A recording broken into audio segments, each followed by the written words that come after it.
Welcome to EFT Expert Interviews, where we talk to renowned EFT practitioners on topics that can transform your life. These are live interviews where you can ask questions and get answers from the speaker. I'm your host, Stefan Gonig from EFTalive.com and singletosoulmate.me. Today, we're talking to Jean Monterastelli on the topic of 4 questions that will uncover your hidden resistance to action. Jean is a Brooklyn-based tapping practitioner and trainer with over 2 decades of experience making complex emotional and nervous system concepts practical and accessible. He founded Tapping Q&A and the Tapping Mastery Academy. He hosts the long-running Tapping Q&A podcast and created the annual 24 Hours of Tapping fundraiser benefiting the Peaceful Heart Network. Jean specializes in helping people work with resistance, overwhelm, and self-sabotage, not by teaching more, but by helping them tap more consistently to create authentic lives they love. Welcome, Jean. It is awesome to have you. There is no place I would rather be on a cold Saturday afternoon than having this conversation with you. Thanks for having me, brother. It's good to see you. It's great to see you too. I know it's my turn to interview you. I was on one of your 24 Hours of Tapping events, and that was really cool. So the topic that we're talking about, though, is I think a really great topic for anybody who's trying to tap in their own. It's not quite as needed with if you're working with an EFT practitioner, because they know how to do everything. They have most EFT practitioners have a super high success rate and things like that. But if you're trying to address stuff on your own, sometimes when you tap, it just works amazingly. And you go, wow, that was great. I love EFT. I love tapping. It's so good. And then sometimes you're trying to tap on stuff and you seem to hit a wall and nothing's happening. You're not doing what you wanted to do. You're not making much progress. And then people get lost and they don't know what to do anymore. It's like, I don't know what to do now. And you have the answer to that question. What do you do? So what's going on for these people to start with? Yeah. So the first thing I think is really important is for us to think about resistance, what resistance is and how it shows up. The first thing that I think is important to think about is that resistance is not bad. Resistance is our system trying to keep us safe. So if I am driving and all of a sudden a storm comes in, or I'm driving and all of a sudden I move into an area where there's a lot more traffic, I instinctually start to slow down. Right now in my neighborhood in New York City, it snowed a week and a half ago, and it hasn't been over 20 degrees in a week and a half. So there's ice everywhere. And I'm working with a little bit of a foot injury right now. So I'm in a walking boot. So I'm naturally walking slower.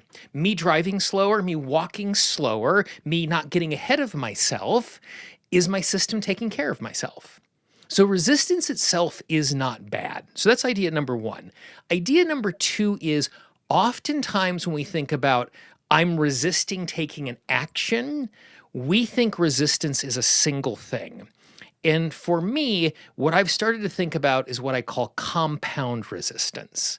And the visual image that I have been using for myself is, I grew up in Casper, Wyoming. Casper, Wyoming has the second highest average wind speed of any city in the United States. There's a mountain range that runs east-west across the south end of the city, which creates this giant wind tunnel. So as a child, literally walking uphill to school in the snow, not hyperbole, I would be walking into a 45-mile-an-hour wind. And as a little kid, that's a hard thing to do. The resistance is pushing you back. You can push through it. But for us, it's not one thing. For me, I like to think about like a wall of fans. So if I'm going to take an action, I might resist taking the action because I'm afraid I'm going to fail. But I also might be afraid I'm going to succeed. I'm afraid what people are going to think of me when I'm doing it. And so me not taking the action is not a single resistance, but oftentimes it's all of these resistances that combine together. And so when I'm going to take an action and I recognize that there is resistance, the question then becomes, how is my system trying to keep me safe? And is it trying to keep me safe in a proportionate and well-informed way? because it's good that it's trying to keep me safe, but it can be hypervigilant. If I never leave my apartment because there are lions and tigers and bears, oh my, in the Central Park Zoo and the Bronx Zoo 8 miles away from me, that is disproportionate. If I walk through my kitchen and I see a mouse and I jump on the table and I scream like a 5-year-old, that's misinformed. Both of those places, the resistance of walking, the resistance of leaving, are trying to keep me safe. And so the key is finding an entryway in for us when we look at a particular action that we want to take is, why and how is my system trying to keep me safe? And is that useful? That's one of the reasons why we love tapping so much, is once we identify a disproportionate or misinformed piece of resistance, then we can use the tool to rewrite that particular thing. So kind of like just at a high level, I think those are some definitions that are useful before we start looking at picking it apart in any particular way. So it's a good point to keep in mind for people who, like I said, they get stuck and they don't know what to do. It's like this, why isn't this tapping working? In fact, we have a comment here on that very thing. She wrote, egad, sometimes tapping to myself is as effective as the psychic finding the answers for herself. I get nothing but crickets. Yeah. And I think in that situation, the first thing to start thinking about, rather than throwing up your hands, going, I don't know why this is not working, is to think about the very thing you're saying. Is there some kind of resistance going on that I'm not even aware of that's trying to keep me safe in some misguided way? Yeah. And so for me, there's 4 lenses that we look through that we can talk about. And there is one process that we apply that, because, as the comment has here, like, we are notoriously bad eyewitnesses to our own experience. And what that does, like, that's one of the reasons why working with a practitioner or having a conversation with a friend is so useful, is I can be going blah, blah, blah, blah, blah, and you'll find one little thing where I've misspoke, or I've said something that's inaccurate, or you'll ask a follow-up question, which provides clarity because I'm not inside the house. So for me, like, these 4 lenses are a way for us to take a half a step of disassociation, which gives us the opportunity to see what's there. So I think what probably makes most sense is to kind of walk through these 4 lenses, and then we can kind of talk about the application of them, if that makes sense. Absolutely. Go ahead. Great. So for me, the acronym I use is SAWD, SAWD, and I didn't come up with these things because it met the acronym. It just showed up after the fact. So what I did was, I love looking at patterns, and I looking at things that work. And so I was trying to I came to this realization that resistance, based on the definition we had, we need to be able to uncover what it is. So I went through a couple hundred hours of client sessions, and I listened back and I started noting what were the types of things that when we were having conversation that were coming up over and over again, and they landed in these 4 categories. And the 4 categories are safe, allowed, worthy, and deserved. And those are in a very, very specific order, because when we're clearing them, I find that the most effective order to clear them in. So safe is the first one, which makes the most sense, because our subconscious mind's first, second, and third job is to keep us safe. It is this genetic imperative. As our buddy Brad Yates likes to say, it's not survival of the fittest, it's survival of the scaredest. 7,000 years ago, 2 of our ancestors were wandering along the Fertile Crescent, and the one that felt fear first was the one that got the head start from the danger. And they were the one that survived. And so this sense of fear is our genetic heritage. It's why we exist, is because we've been able to more and more in complicated ways understand danger. So if something does not feel safe, and you'll notice I didn't say if something is not safe. If something does not feel safe, it's that perception. If something doesn't feel safe, what I'm going to do it. And so if I'm trying to uncover the resistance for a particular action, this action doesn't feel safe because. And I just let myself sit there inside of that, and I see what comes up. And I don't just take the first answer. For me, what I'm going to do is I'm going to get as many answers as I can. Because like we talked about earlier, with this compound sense of resistance, it's not safe for me because I might fail. It's not safe for me because I might succeed. It's not safe for me because others might see me. Now I have three really beautiful tappable issues that give me a chance to Or engage others with something. might see you, and more specifically, so I see you and attack you, for That's instance. right. Yeah, yeah. So there's danger in seeing. And oftentimes when the resistance comes forward is it's not safe for me to do this because other people might see me or other people might judge me. Now, if they just say other people might see me, then we want to interrogate that a little more and go, okay, great. It's not safe for other people to see me because, and then we start to uncover the reasons inside of that. So that's safe. The second is allowed. Allowed is just safety in community. I'm not allowed to do something because I'm violating some sort of implicit or explicit community standard. Because again, if you think of us 7,000 years ago in these tiny little tribes of 100 to 150 people, if I was pushed outside of that tribe, I would die. And that's not hyperbole. Like at that point in human history, the collective was necessary for safety.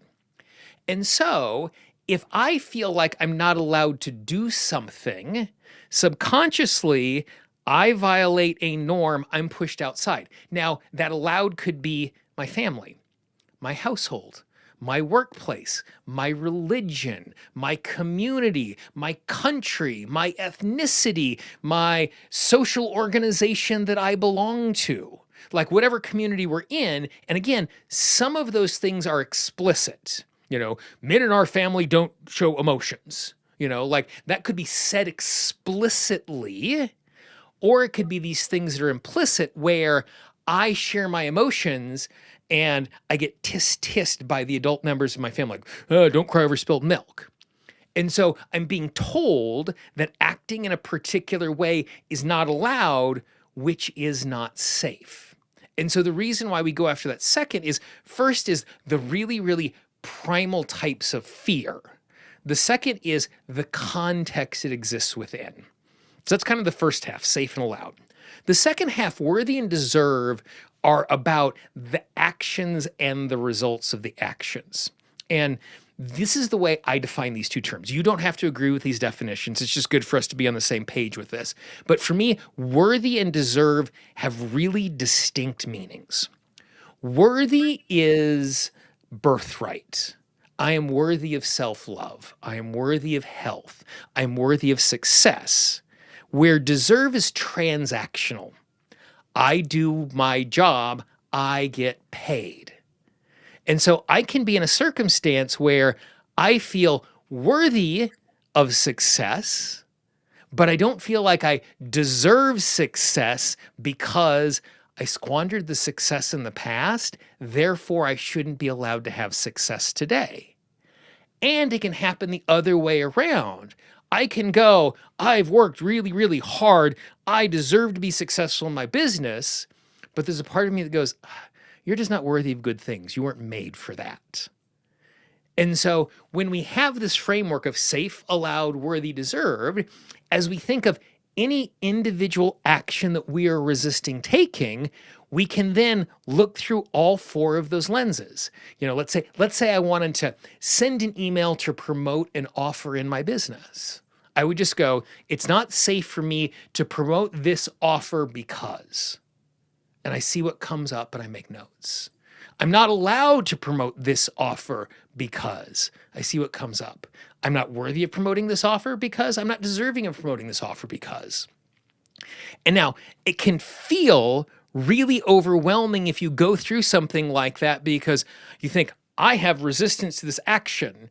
And then we go through this process and now I have a list of 37 stories that my subconscious mind is telling me.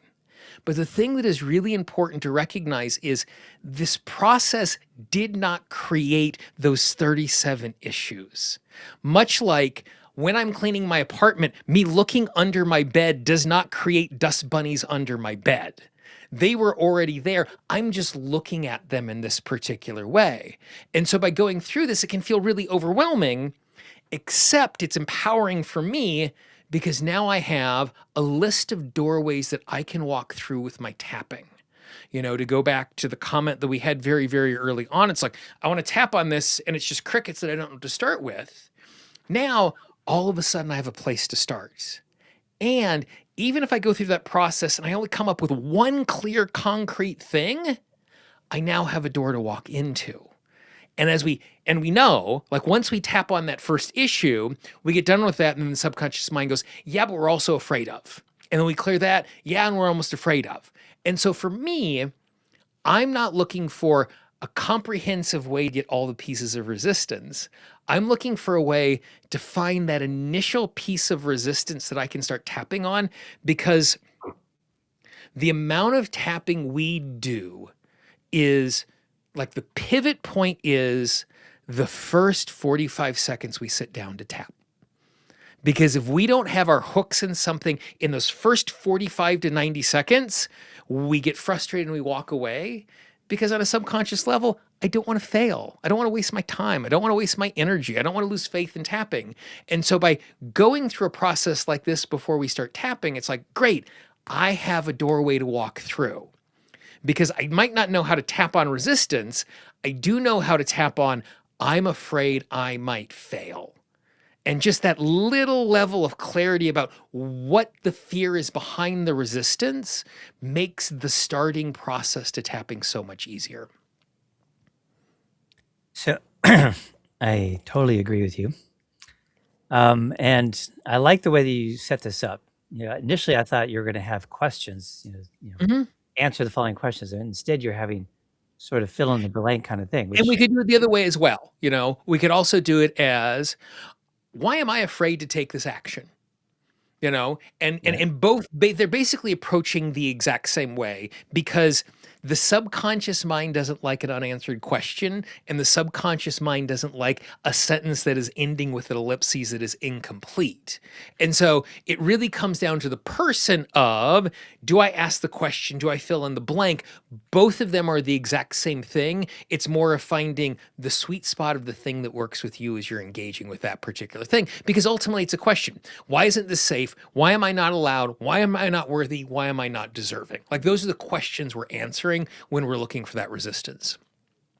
Well, I agree they're speaking logically, they're more or less equivalent to each other, but I like the leave the sentence dangling, like Yeah. I'm not safe because, and then let it hang there and fill it in. Yeah. Because I feel like when you ask a direct question, it invites the person to go into their mind. Mm-hmm. Which sometimes is a good place to try and get an answer. And sometimes it actually blocks you getting in touch with what's really going on inside. And there's one other thing, and I love the fact you went in touch with what's really going on. So if we're struggling with just these phrases, what I like to do to create that half a step of disassociation so I get more information is, what I do is I will tune into taking the action, and then I'll notice where the resistance is. Is it a tightness in my throat? Is it a clenching in my heart? Is it butterflies in my stomach? Does it feel like a wall that's in front of me, or rain's pulling me back, a chattery brain? And then I will ask the resistance the question. Tightness in the chest. Why is it unsafe for me to take this action? Butterflies in my stomach. Why am I not worthy to take this action? So then the question actually makes a great deal of sense, because I'm interrogating something that is not my conscious mind. And I love watching clients, because they have no idea the story they are telling with their face, because they're so engaged with the work that they're doing. And so I'll go, great, tune into that resistance in your chest. Ask the resistance in the chest, what's it afraid is going to go wrong? And you'll see them and they'll go, And you're like, literally see this revelation on their face, because it is a surprise, or it's an introduction to their conscious mind. Now, in many cases, that thing that the subconscious mind is speaking through the resistance in the middle of my chest when I ask that question is something that I already know. It's something that I'm just like re-reminding myself of that is there. And other times, like my single favorite phrase a client will ever say is, well, this probably has nothing to do with it, but if we land at a place where we're asking our subconscious mind a question and it gives an answer that is incongruent to what our conscious mind is thinking, that is the gold. Because if you are thinking of a story or a memory or a fear that you did not realize was there and it just bubbles up, you're not inventing it. We're just shining a light on something that we didn't realize was there. Yeah. Well, I love the idea of using your body sensations, your Mhm. bodily experience of the issue as a way of getting more deeply in touch with yourself before, doing those either way, asking a why Yeah. question or the fill in the blank at the end of the sentence version. That's a great way to do it. And the easiest way to get that sensation is just imagine taking the action. Mhm. You just have to imagine yourself doing the thing that you're resisting because the for better or for worse, the subconscious mind will not abide something that it thinks is dangerous or something that it thinks is untrue. We talk about tail enders all the time. I'm going to lose 15 pounds. And the subconscious mind goes, no, you're not. You failed before, you're going to fail again. Like it will not let something it disagrees with. And so if I'm imagining doing something, my body's going to go, "Ugh, that's dangerous. We don't want to go there." And so the body's immediately going to tell the truth because the subconscious mind is not going to let me pretend in my own mind something that it thinks is dangerous. Yeah. Yeah, actually, it reminds me of one of my specialty areas is helping people clear their blocks to finding their soulmate. And one of the things I do at the very beginning is say, think about everything you're looking for in your soulmate. And once you're in touch with that, imagine a person with all those traits is standing in front of you smiling at you. Yeah, And then notice what your reaction is absolutely. Yeah. in your body, your mind, your heart, your feelings, everything. And usually there's either some positive feelings and then followed by a Yep. lot of challenging ones, or just going straight to I was like, I was like, Yeah. I said, okay, And, let's put words to some of that feeling. And I think what's really important there is recognizing the fact that very few things in our life are all good and all bad on a subconscious level. And so if you tune into something and your attention immediately drifts towards the positive thing, go, awesome, I noticed the positive thing. Now, with that positive thing, what's the part that feels scary or dangerous? Because Right. sometimes I can be in a circumstance where it's 80% positive and 20% negative, or 80% positive and 20% scary. And so when I first tune into it, my conscious weight, my conscious attention is going to go to the positive thing, but still having 20% fear might be enough to be holding me back from taking action. And so giving myself permission to go, okay, great, that's awesome. I can appreciate the good stuff of this. And that's the reason why, this is unsafe because is we're just hemming it in just a little bit by going, great, we can acknowledge and appreciate the positive. Now I really want to shine a light on the negative because that's the place I want to be doing the work. Right. By the way, I want to remind everybody, there's lots of people watching live, which is awesome.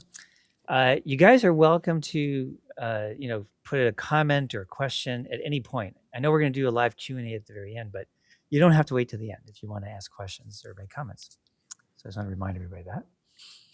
So if somebody goes through those 4 questions in whichever form they do it in, Yeah. and they're going to get some answers, and you said this is great because it gives you something immediately concrete to tap on. It's like, okay, Yeah. the answers to these questions are the things I'm going to start tapping on. Yeah. Now I'm wondering how for somebody, again, if we're a practitioner, we know what to do anyway. But Yeah. if somebody's trying to tap on their own, there's lots of people doing that. Yeah.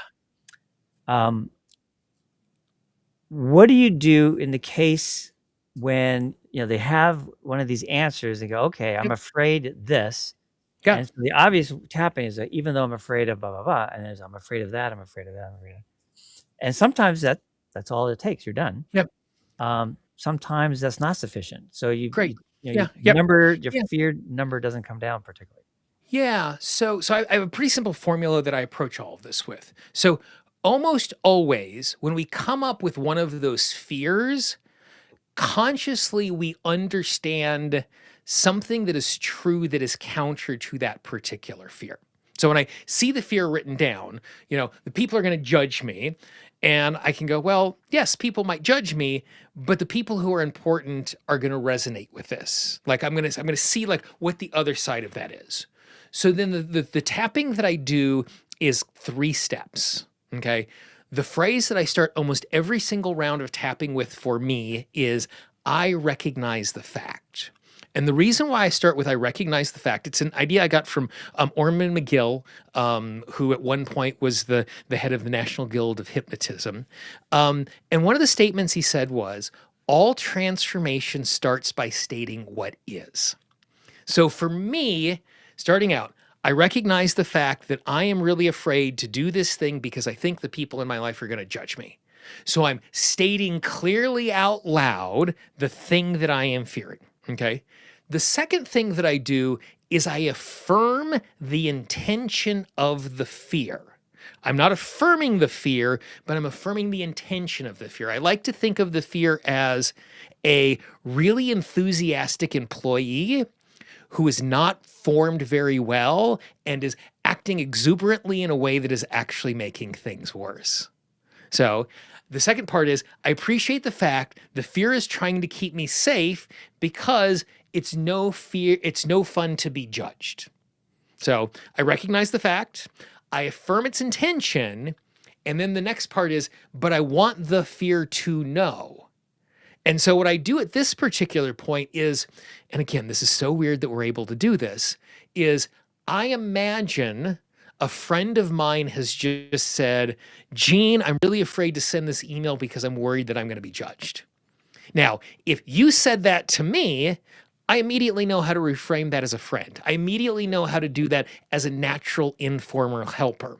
But for whatever reason, I have a hard time saying that to myself. So the third step is I just pretend I am giving advice to a friend when they have said that particular thing out loud. So what I'm doing is I am acknowledging the fear. I'm acknowledging the fear's intention to keep me safe. And then I'm providing the gentle reframe of what I know to be true. And then after I do that, I tune back into the fear and I see how much of it is left. Because sometimes, you could give me really great advice and I'm go, yeah, but Stefan, yeah, but you don't understand. Yeah, but like I'm going to have rebuttals to that particular advice. So I then imagine the fourth step is I have just given the advice. Now I just pretend I was given that particular advice. And so it just creates this really simple, and we know how to do those steps. I know how to acknowledge, I know how to appreciate, I know how to reframe, I know how to rebut. And so all I'm doing is I'm just imagining that conversation.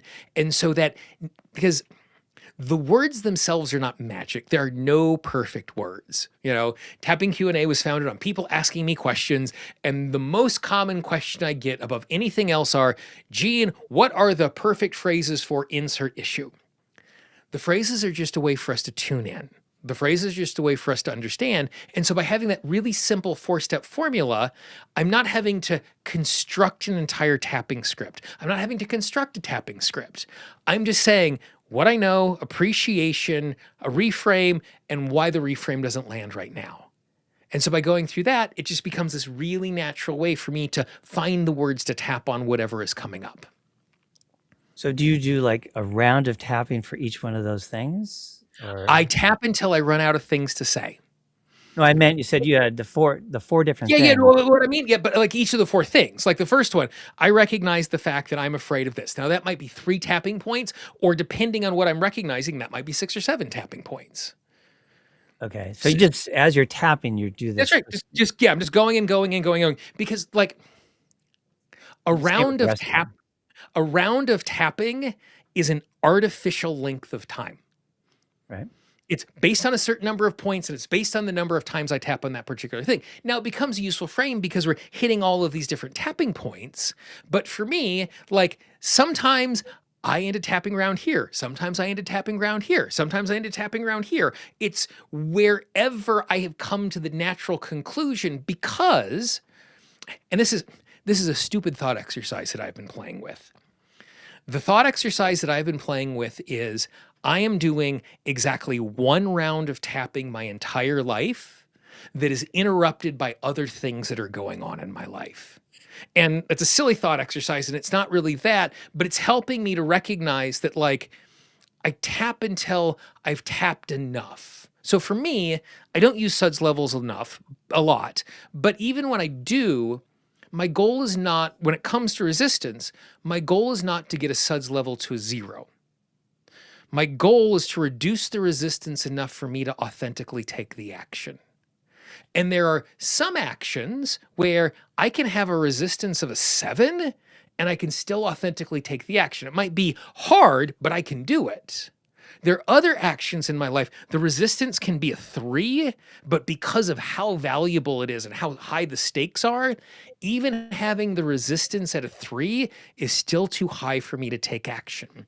I describe myself as a tapper as a practicalist. And what I mean by that is I'm only doing a round of tapping if it has a practical implication in my life. You know, the first question I ask myself every single time I sit down to tap is, what is the goal of this round of tapping? Because in the middle of the day, I'm feeling frustration. The goal of the round of tapping is to diminish the frustration enough so I can finish working for the day. It's not to find the underlying story and deal with the underlying story and clear the childhood trauma. I might want to do that. But at 2:30 in the afternoon, when I have a to-do list of things that I need to get done and I'm walking out the door at 5:30, I just need to change my resource state enough for me to be able to do what is in front of me. So when I'm tapping on resistance, again, like I tap until it's no longer useful. And I know if I've tapped long enough because I'm now taking the act. One of my favorite, this happens like once every 2 or 3 weeks. I'm working with a client and we have a 30-minute session, and 23 minutes into the session, the client will go, Gene, I just need to get off the phone and go take the action right now. Because the action is so important and the resistance has been reduced enough, they don't want to tap for 30 minutes because they didn't come to me to tap for 30 minutes. They came to me to help them to take that action. And and that friction might come slamming back 25 minutes from now. But if I reduce the resistance enough for me to take the action, I've won. I've done exactly what I've needed to do. It doesn't matter if resistance comes back later because I was just trying to take this action. And the beautiful thing is when the resistance shows up again, I tap on the next action that's in front of me. We're accumulating comments and or questions. I'm not sure. Excellent. So let me bring some of these up. Okay, this one says, hi, Gene. What has been the most challenging topic you've helped a client through, either challenging for yourself or for the client? Why was it a challenge and how was it resolved? So one of the biggest factors in something that is challenging to clear has to do with stakes. The more valuable the task is, the deeper the resistance is going to be and the more versions of resistance are going to be there because I want the outcome to happen so desperately. And so the more valuable something is for me, the more likely, the more resistance is going to show up and the more stubborn that resistance is going to be. Because the subconscious mind recognizes or believes the easiest way for me not to fail at something is to not do it.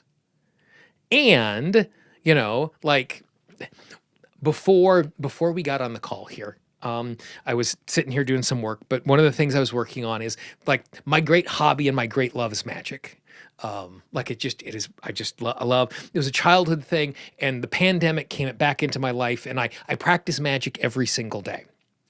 And so I was working on a particular maneuver today where you think you're looking at something in the middle of the deck and I'm able to get to the top of the deck. Me doing it right here is different than me doing it in front of you, which is different than me doing it in front of an audience, because the stakes go up with each of those things. And so the higher the stakes, the more dangerous it is because the higher the cost if I fail. And so when one of the lenses to look through when I'm resisting something and recognizing how much is there is, what does it cost me if this doesn't work out? And cost doesn't necessarily mean financial or success. It could be emotional, it could be status, it could be how I see myself. And because that's the case, if the stakes feel really emotionally high, that's going to be the sign for me that I probably should reach out to a practitioner or a tapping buddy or someone else to help me navigate this particular thing. Because the more perilous it is, the harder it's going to be for me to hold the container to keep myself safe as I'm doing that particular work. Makes a lot of sense. And this person has a follow-up. Yeah. Okay, she wrote, Gene, the fourth step is excellent. I'm brilliant with my clients, but with myself, not always so much. Reframing it to myself as step 4 will work wonders. So we have some nice appreciation there. Yeah. Yeah. And there's another one. Okay, and she wrote, love that idea of one tapping session being continuous throughout one's life.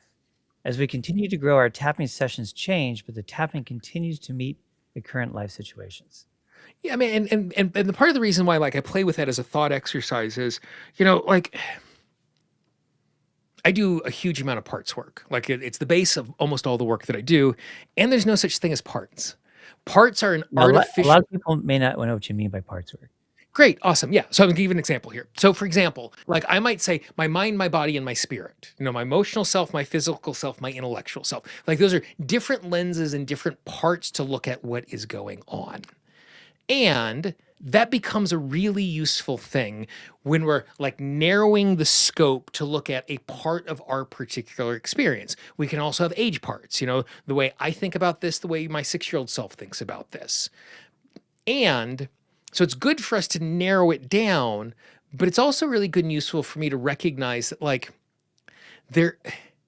I can talk about my friendship relationships. I can talk about my family relationships. I can talk about my romantic relationships, and I can put them into categories, except for the fact that there's bleeding through all of those things. I have a job, but where does my work life end and my personal life begin? Because I bring my stuff everywhere I go. And so for me, there's this constant, as I'm like, my goal, like, so I have a Y jar. Okay. And my Y jar is a 64-ounce jug of water that I fill every single morning that sits in my fridge. And my goal is by the end of the day is to drink all of the water inside of that. But every single time I refill a glass, I have a 16-ounce glass. So every single time I refill that, I say my why out loud. And one of the whys I say is the reason that I'm sitting at this desk today is because I want to help people to create authentic lives that they love. Because when they live authentic lives that they love, their life is better, which makes the world better, which makes my world better. So it becomes this framing device to what is going on. And so every part of who I am is present in every action and every moment of my life. Some of it is more predominant and some of it is less predominant. And so for me, kind of like that silly thought exercise of recognizing it's just a single tapping session throughout my life is because I'm present to every single part of my life. And it's not like I'm like, it's good for me to go, okay, great. With this particular problem in my business, I need to just think about this in that close space. But I'm using that to solve the problem. I'm not leaving myself and I'm not leaving the rest of my life. And so for me, I'm constantly going from like the four-foot view right on top of the thing that I'm doing to the 70,000-foot view of how everything fits into my life and trying to navigate going up and down because it's about the big picture and it's about the action that's in front of me and how the action in front of me supports the big picture and how the big picture dictates and creates the actions that are in front of me. Okay. I have kind of trying to probe in a bit more on Yeah. those 4 questions. So I want to talk a bit more about the worthy one, not feeling Mhm. worthy. Yeah. That's actually probably the single biggest block when somebody's trying to find their soulmate is they don't feel Oh, yeah. Yeah. worthy of some somebody as amazing as they've imagined their soulmate to be, it's like, wow, that Yeah. person's amazing. And what would they see? Why would they want to be with me? I don't feel Yeah. worthy. So for somebody, again, practitioners, we know how to do this. For somebody trying to address this on their own, I mean, I find that doing the simple tapping, the obvious thing, which is even though I don't feel worthy of blah blah blah, you know, that sometimes it helps, but lots of times it doesn't. Yeah. So, what would you tell somebody who's trying to address this on their own, how they can more effectively address the worthiness So one? so so so there is the worthiness issue and there is the reasons why. And so because like I'm not tapping on whether or not I'm worthy. Validity and truth of the reason why I don't feel worthy about what is going on. I'm stopping you because that last sentence get all. Great. Awesome. Yeah, awesome. Say Yeah, it I'll say again. that again. Yeah. So I am not tapping on worthiness. What I'm tapping on is the reasons why I don't feel worthy. And so that's part of the reasons why, I don't feel worthy. I don't feel worthy. I don't feel worthy can sometimes not get traction because not feeling worthy is not the issue. Not feeling worthy is a consequence of a particular story. So I'm not worthy because I'm not charismatic enough. I'm not worthy because I'm not handsome enough. I'm not worthy because I don't have enough success in my life for someone else to want to be with me in that particular way. And so the me not feeling worthy, what we're really tapping on is the reason why. Much like when we went back to safety, it's not that I'm unsafe, but I'm unsafe because. And so the thought exercise I go through in a relationship or anything else, I go, great, I'm not worthy. What are the five pieces of proof that I have that I am not worthy? And I phrase it in that particular state, and that's the reason why it's not that I'm not worthy of a relationship. I'm not worthy of a relationship because. And I am inviting my subconscious mind to wag its finger at me and tell me everything that is wrong with me to keep me safe because the subconscious mind thinks that if I put myself out there and I'm not worthy, it's going to blow up and it's going to be this really, really painful thing. And so the subconscious mind's tactic is I am going to scold Gene into not getting off his couch and not talking to anybody because that's the way that we stay safe. And so if I'm asking my subconscious mind, well, why am I not worthy of having a relationship? Why am I not worthy of having this thing? And getting those reasons why. Because we're looking for the story, we're not looking for the consequence of that story. The consequence of the story is I don't feel worthy. The goal that we're tapping after is what is the story that is making me believe that to be true. So using one of the examples you gave, I guess you were thinking in the relationship example Yep. context. I'm not worthy of that amazing person because I'm not successful enough in my life, or I'm not Yeah. good looking enough, or whatever. One Yeah. of those things. But what happens if then the person tries to tap on that? I'm Yeah. not worthy because I'm not successful enough, even though I'm not worthy because I'm not successful enough. Yeah. And they tap on that, and they don't necessarily make progress there. Then what would you Well, and so advise what them we to need do? to yeah, so what we need to do is so when we're tapping, technically what is happening is this thing called memory consolidation. And so what's going on is we have these stories that are running in our subconscious mind. They're rules, okay? It says I'm capable of this, I'm not capable of that. And it's good that we have rules.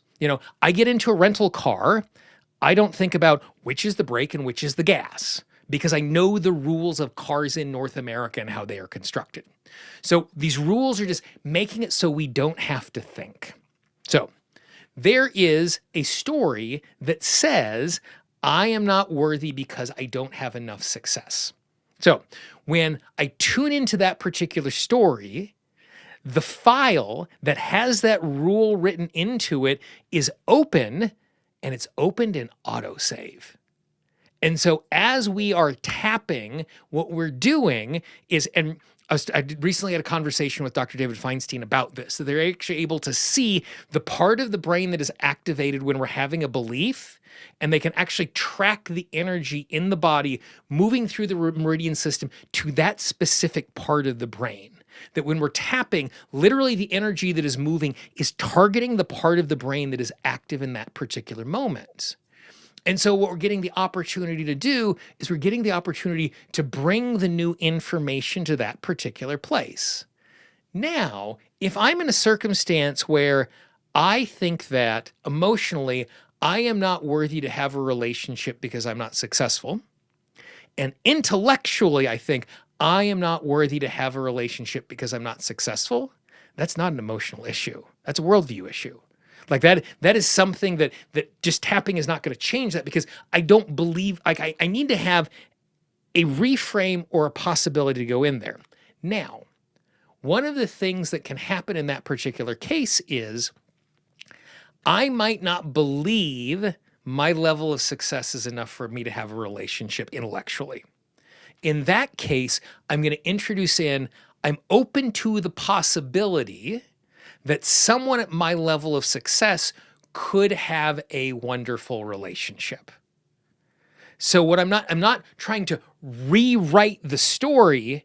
I'm trying to add just a little context to that, because it's amazing. The subconscious mind will not accept something that is counter to what it believes, but it will accept, well, maybe, and I like caveating the heck of that.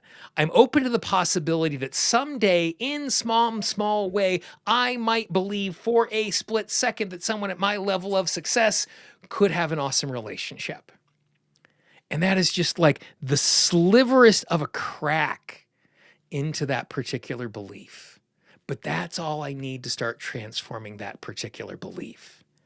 And so what we want to do is, while we're tapping, and the other thing that's really important is that I regularly tap on phrases that I don't necessarily intellectually believe.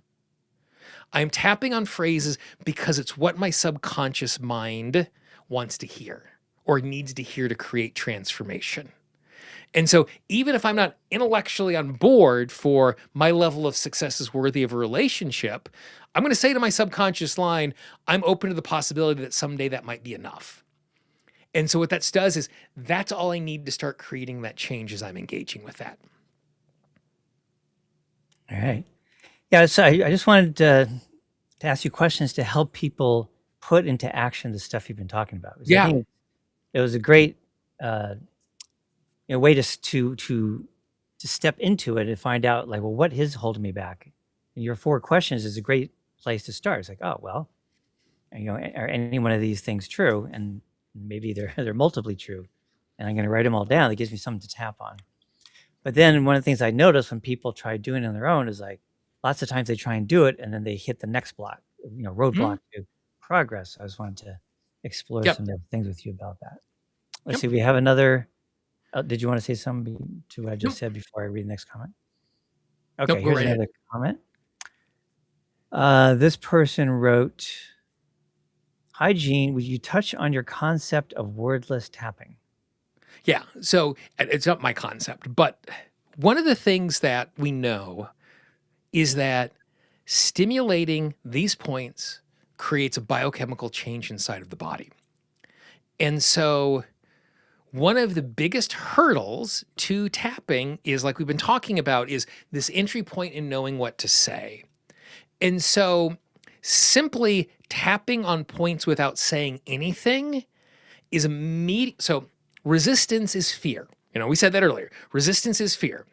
The biochemical markers of fear are adrenaline and cortisol.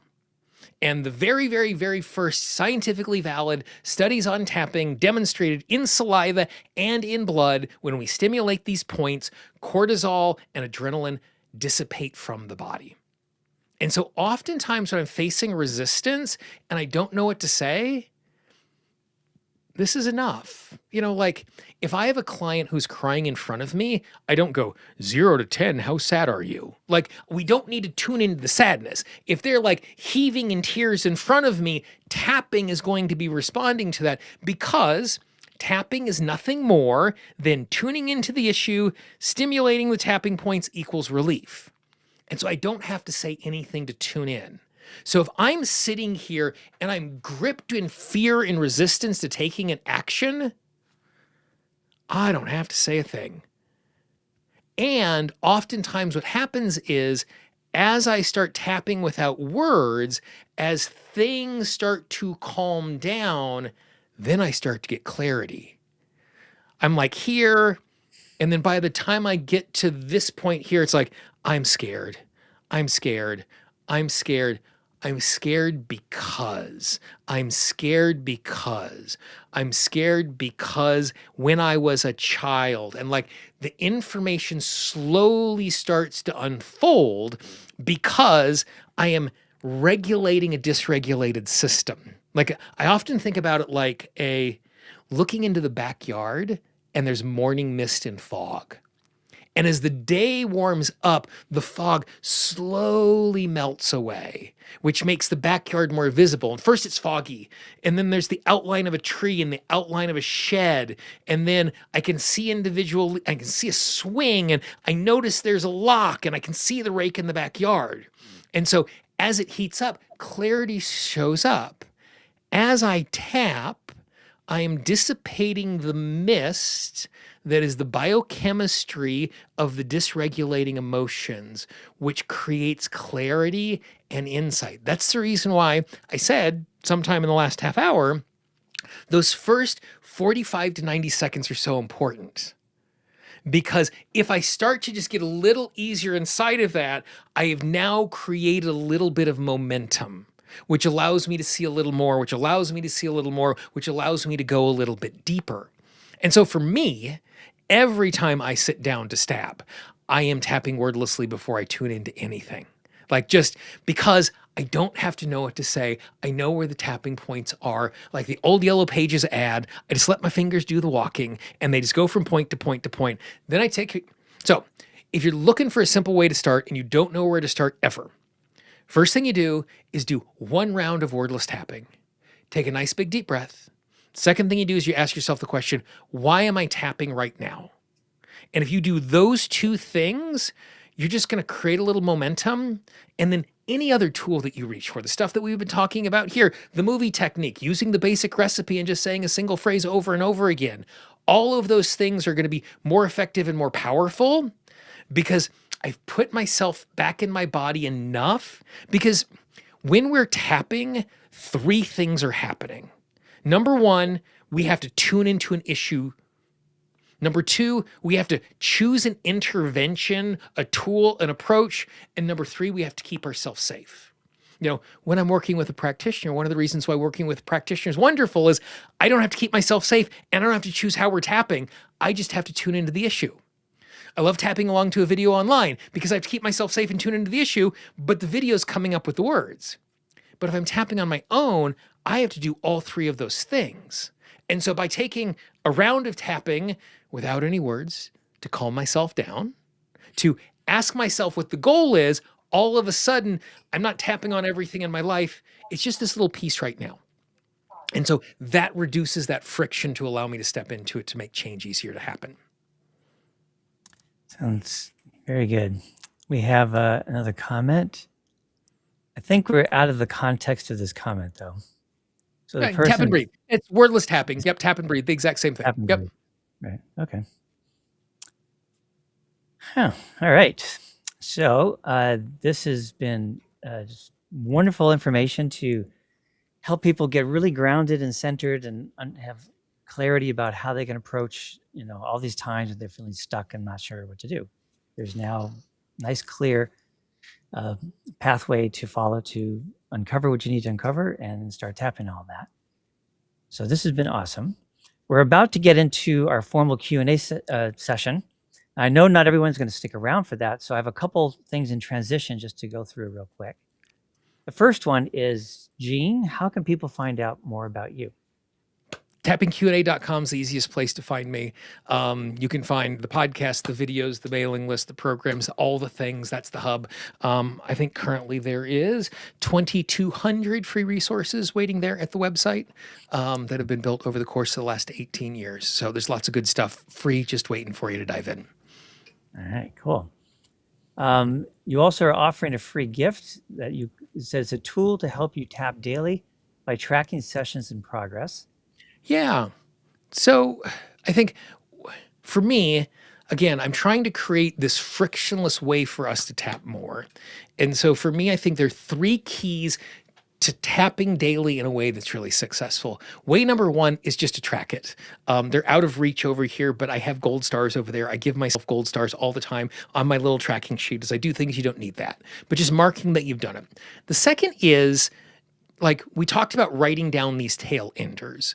I think it's super, super valuable to do that, not to overwhelm ourselves, but when I come back to tap later, like for me, I do lots of little tapping here and there, and twice a week, typically Tuesday after work, typically on a Saturday or Sunday morning, I sit down and I do that really comprehensive 30 to 45 minutes of tapping where I'm doing the deep dive stuff by having a list nearby of root causes and things to start with, are really framing. So every single time I tap, I write down all the tail enders that come up. The third thing that I think is really underrated and really valuable is when we tap, we have insights. When we tap, we sometimes accidentally say phrases that resonate with us really, really deeply.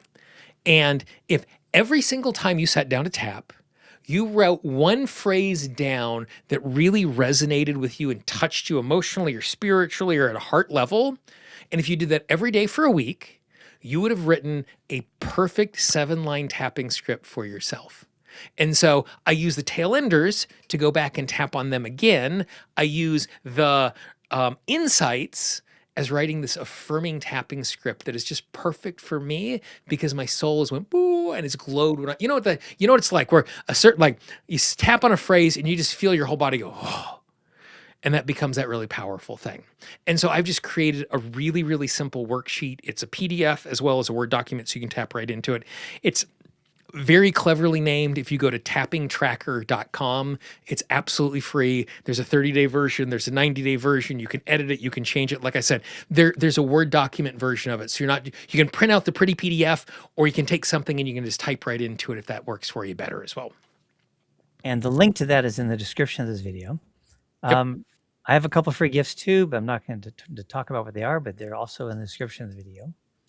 The next interview we're going to have is with Mary Ayres. Its title is "It's Just Fear Talking: How Tapping Calms Anxiety, Chaos, and Clears the Way Forward." That's on February 21st. I do these EFT expert interviews twice a month, every month. Been doing it all of last year, throughout this year. I'll be doing it into next year. So you may want to subscribe to his channel to get notified that way. Or if you scroll down to the very bottom of the description of this video, there's a link where you can sign up to get notifications that way. And you're doing yourself a disservice if you don't come when Mary talks. Mary's awesome. I just love Mary to death. Like she's someone, every time I have a conversation with her, I walk away with a new gem, and I've been doing this for a really, really long time. So if you are watching this, come back in 2 weeks. You need to listen to the conversation with Mary. She's the best. Yeah, and I'm very much looking forward to that. All right, we got a couple nice comments. And so now we're going to the Q&A. This is where you get to make comments, ask any questions you want, whatever you like to do. This person wrote, whoops. Thank you, Gene and Stefan. Really appreciate your time and guidance. Cheers. So thank you for that. This next person wrote, love this, love tapping with you, Gene. All right. That's all we have so far. This is your opportunity, though, if you want to make another comment or ask a question. If you want to write a lengthy comment or question, it's going to take a little while to type.